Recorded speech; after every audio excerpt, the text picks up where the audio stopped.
morning, ma'am. Actually, so, parang gusto ma'am, as a consumer, which form of marketing do you find most effective? Social media, additional marketing, email, or ads, and web? Para sa kailangan convenience gamitan ang social media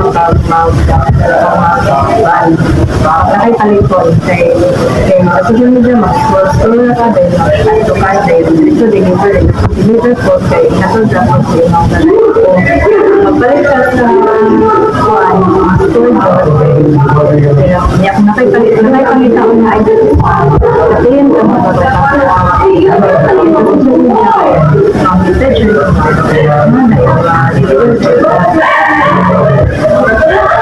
Good afternoon, sir. Ikaw dahil ko napili karon ng interview.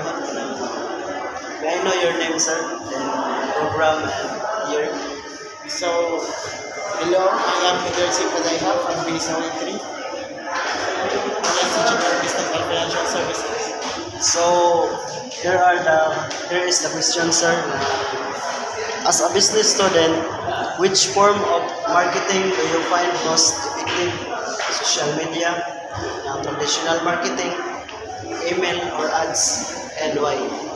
For me, the best type of form of marketing is social media because people nowadays is relying on social media. And social media, where you can find a various type of product and also a different strategies when it comes to selling.